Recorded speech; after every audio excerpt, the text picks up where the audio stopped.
Hello friends, मैं हूं हसन और 25 दिसंबर को नासा एक ऐसा टेलीस्कोप लॉन्च कर चुका है जो हमें हमारी यूनिवर्स की क्रिएशन के राज यानी जहां से हमने शुरुआत की थी बता सकेगा।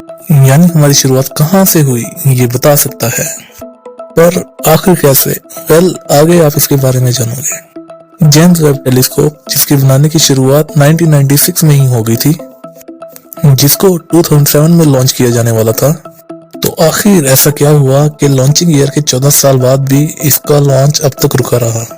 चलो 14 साल क्यों ना लगे हों, पर आखिर ये लॉन्च की घड़ी तो आ ही गई।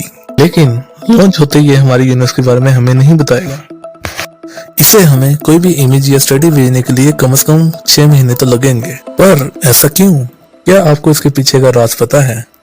इन सब सवालों के जवाब हम जानेंगे आज के इस वंडरफुल वीडियो में, जिसका टाइटल है जेम्स वेब टेलीस्कोप।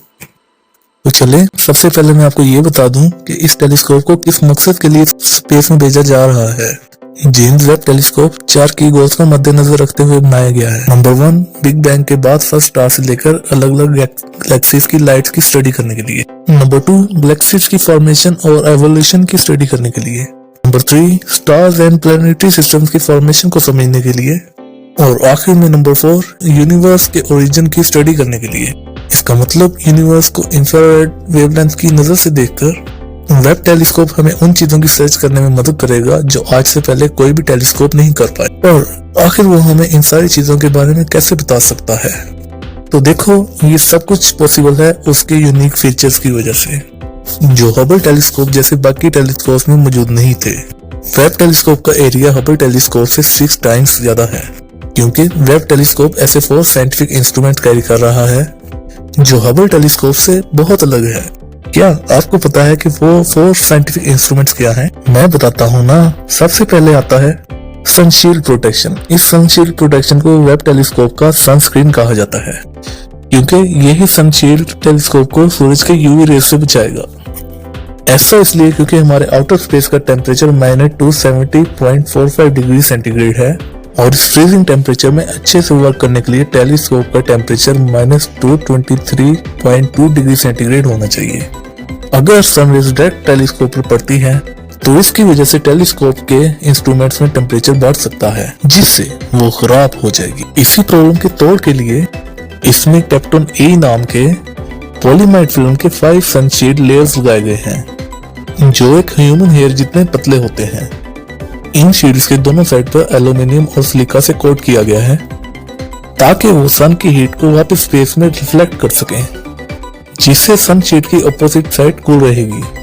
वैसे तो इस शील्ड का साइज एक टेनिस कोर्ट जितना है, पर इसे ऐसे डिजाइन किया गया है कि वो 12 बार फोल्ड हो सके, जिससे इसे लॉन्च के वक्त आसानी से पैक करके रॉकेट में डाला जा सके और उसे कोई डैमेज ना हो। चलो, सन से प्रोटेक्शन की तो बात हो गई, पर अब बात करते हैं टेलीस्कोप के उस पार्ट की जिस पर 25 लाख का सोना लगा हुआ है। सही सुना, 25 लाख का सोना।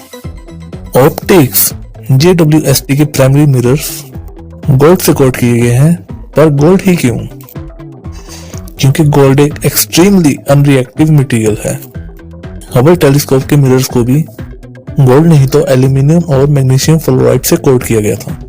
एंड फॉर योर इंफॉर्मेशन, आप ये जानकर शॉक हो जाओगे कि वेब के प्राइमरी मिरर्स 21.4 फीट बड़े हैं, यानी एक एवरेज साइज जिराफ जितने।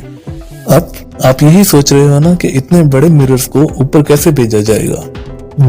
इस प्रॉब्लम के सलूशन के लिए इसको 18 मिरर हेक्सागोनल सेगमेंट्स में डिवाइड किया गया है, जिसका एक सेगमेंट 4.3 फीट है। इन सेगमेंट्स को स्पेस में पहुंचने के बाद इसमें लगे 126 स्मॉल मोटर्स की मदद से इन्हें मन चाहे वे में एडजस्ट किया जा सकता है।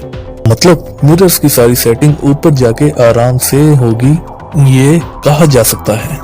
तीसरा इक्विपमेंट है ISIM एंड स्पेसक्राफ्ट बस। अब बात करते हैं टेलीस्कोप के कोर स्ट्रक्चर की, जिन पर पूरा टेलीस्कोप डिपेंडेंट है। पहला है ISIM, मतलब इंटीग्रेटेड साइंस इंस्ट्रूमेंट मॉड्यूल, जिसे हम टेलीस्कोप का ब्रेन मतलब दिमाग समझ सकते हैं, क्योंकि जैसे हमारे ब्रेन के अलग अलग हिस्से हमारी बॉडी के डिफरेंट पार्ट्स को कंट्रोल करते हैं, वैसे ही ISIM के 4 साइंटिफिक इंस्ट्रूमेंट्स टेलीस्कोप के अलग अलग हिस्सों को कंट्रोल करते हैं। ISIM के NIR कैम, NIR स्पेक नीरी, FGS, NIRISS। ये 4 हिस्से टेलीस्कोप के electrical power, computing sources, cooling capability और स्ट्रक्चरल स्टेबिलिटी को कंट्रोल करते हैं।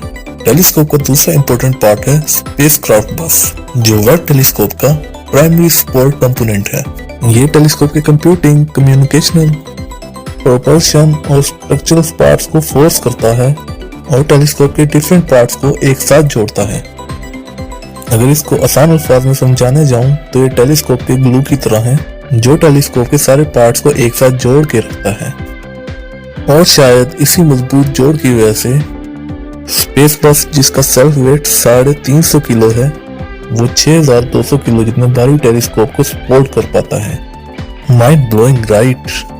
लेकिन इतने भारी टेलीस्कोप को स्पेस में कैसे पहुंचाया गया?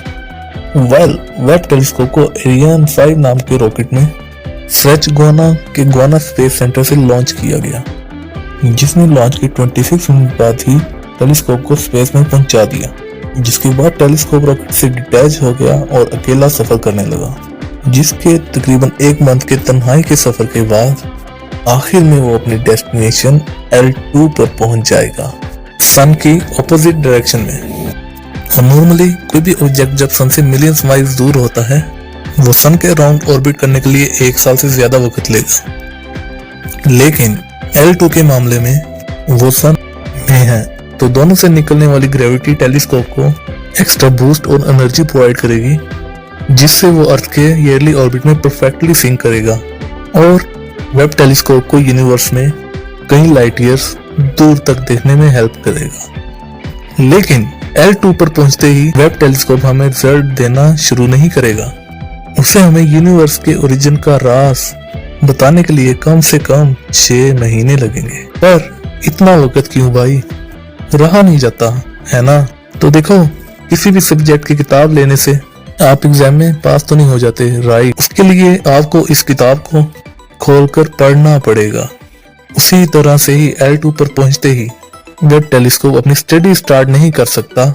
उसे मिल्की वे के नियर बाय ऑब्जेक्ट्स जैसे कि asteroids, comets, moons and planets, इन पर टारगेट करके इंस्ट्रूमेंट्स के डाटा और वर्क मैकेनिज्म को चेक करना पड़ेगा। और फाइनल ऑब्जर्वेशंस के बाद 6 मंथ में वेब टेलीस्कोप यूनिवर्स के सारे राजों का संदूक खोलने के लिए तैनात हो जाएगा। खोल नहीं देगा, तैनात हो जाएगा। पर यूनिवर्स के इन सारे राजों को हम 14 साल पहले ही जान चुके होते, जब 2007 में ये लॉन्च होने वाला था। आखिर ऐसा क्या हुआ कि टेलीस्कोप को लॉन्च करने के लिए इतना वक्त लग गया? एक्चुअली वेब टेलीस्कोप की डेवलपमेंट की शुरुआत 1996 में $500 मिलियन बजट के साथ हुई थी, क्योंकि इस टेलीस्कोप को हबल टेलीस्कोप के मुकाबले में फास्टर, बेटर और चीपर बनाना था।